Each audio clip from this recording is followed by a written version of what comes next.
했더라면. 올림픽 금메달을 땄습니다. 은메달에 그쳤습니다. 4대2로 아쉽게 무너지며 결정적인 실수를 하며 역전을 허용하고 말았습니다. 다 잡은 금메달을 놓쳤습니다. 끝내 눈물을 보였습니다. 흐르는 눈물을 참을 수 없었습니다.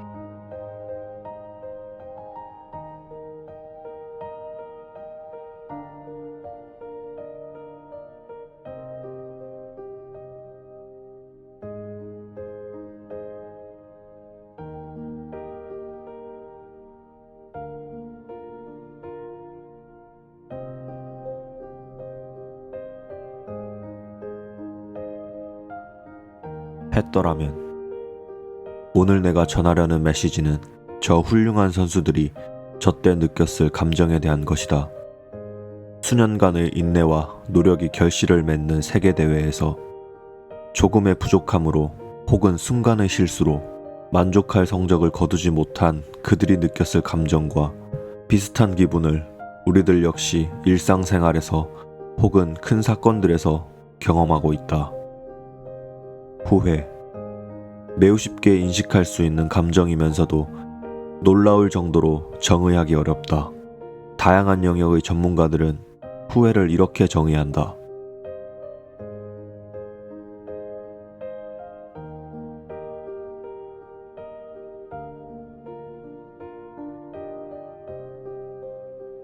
다양한 정의에서 공통적으로 다루고 있는 것이 바로 과거의 선택과 그 경험에 대한 부정적 감정이다. 올림픽 시상식을 관심 있게 봤던 적이 있는가?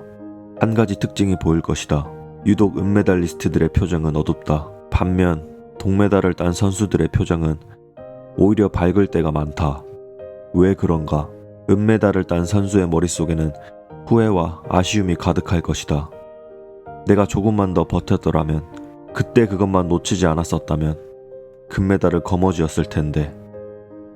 반면 동메달 선수들은 적어도 메달을 땄다는 것에 오히려 안도와 만족감을 느끼는 경우가 많다고 한다. 한 등수 차이라 하더라도 그 메달의 색에 따라서 생각하는 기준이 완전히 달라지는 것이다. 하지만 오늘 전하고자 하는 메시지는 최선을 다했다면 어떤 결과에건 만족하자, 이런 긍정적인 삶의 태도 같은 것이 아니다. 우리는 은메달리스트의 저 불쾌한 감정에 더 주목할 필요가 있다. 결론적으로 이야기해보자. 과연 4년 후 다음 올림픽에 금메달을 따는 선수는 누구일까? 대체적으로 은메달을 땄던 선수들이 폭발적으로 성장하는 사례가 많다고 한다. 그렇다. 인간만이 가질 수 있는 이 더러운 기분, 후회에는 우리가 더 나아질 수 있도록 하는 힘이 있다. 엘빈 토플러와 함께 가장 현명한 미래학자인 다니엘 핑크는 후회의 재발견을 통해 인간이 가장 피하고 싶은 감정인 후회에 대한 새로운 관점을 제시한다. 그는 심리학과 신경과학, 경제학 등 여러 관련 연구를 철저히 분석했으며 후회에 대한 역대 최대의 프로젝트를 직접 진행한다. 전 세계 105개국 2만여 명을 대상으로 조사한 후회 프로젝트를 통해 그는 후회의 구체적 양상과 어떻게 하면 우리가 후회를 현명하게 사용할 수 있을지 등의 현실적인 통찰을 제시한다. 저자는 후회야말로 인간을 인간답게 만드는 요소이며 나아가 인간이 스스로를 성장시켜온 비밀의 열쇠였음을, 후회하는 능력 덕분에 인간이 다른 동물들보다 뛰어난 존재가 될 수 있었음을 밝힌다. 이 책은 그 확신의 과학적 증거이자 우리 모두 두려움 없이 후회하고 기꺼이 더 나은 존재로 나아가자는 제언이다. 우리는 위험을 최소화하는 것보다 후회를 최소화하는 선택을 더 선호한다. 그래서 우리는 종종 전혀 결정을 내리지 않는다.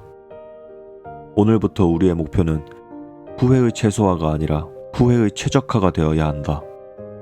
같은 맥락에서 실패는 성공의 어머니라는 격언은 반쪽짜리다. 실패 후 밀려오는 후회의 힘을 활용하지 못한다면 실패 그 자체는 미래의 성공에 아무런 역할도 하지 못하기 때문이다.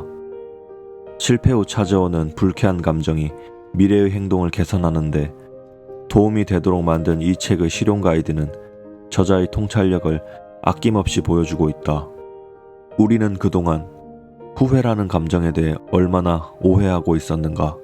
후회 없이 살자, 내 삶에 후회란 없다. 참 듣기 좋은 말이다. 이 매력적이고 바람직해 보이는 결심은 많은 이들의 삶의 모토이기도 하다. 하지만 결코 우리의 삶은 순탄할 수만은 없고 생각지 못한 선택지를 언제나 마주할 수 있다.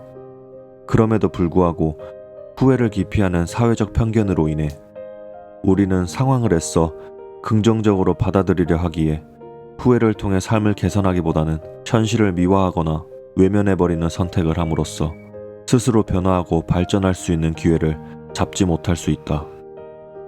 후회, 즉 상황 복귀 능력은 인간과 동물을 구분짓는 고등 능력이다.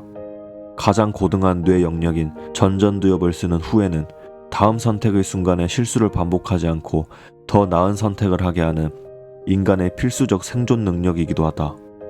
그리고 후회하고 상처 입었다는 말은 우리가 스스로의 마음을 상하게 할 만큼 크고 중요하고 가치 있는 일을 했다는 증거인 것이다. 지금까지 이야기한 후회와 눈물의 힘을 가장 잘 보여주는 한 선수가 있다. 축구 선수 중 이렇게 후회와 아쉬움의 눈물을 아낌없이 보여줬던 선수가 있었던가?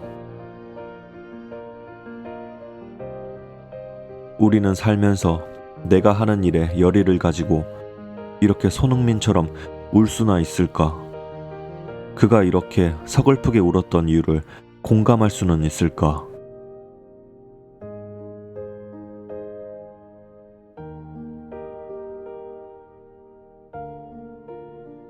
이야기를 마치며 손흥민의 뜨거운 눈물이 가슴 깊게 번져든다.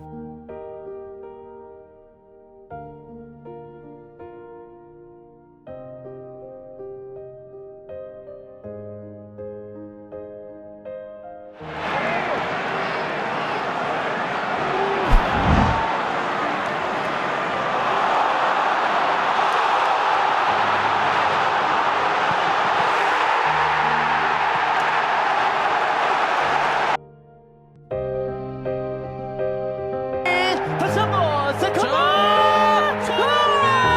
세컨볼입니다. 손흥민!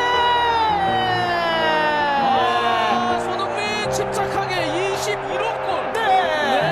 이거 토트넘에게는 매우 중요한 세 번째 득점이 됐네요. 우리는 축구 역사상 가장 울보였던 스트라이커 손흥민의 시대에 살고 있다.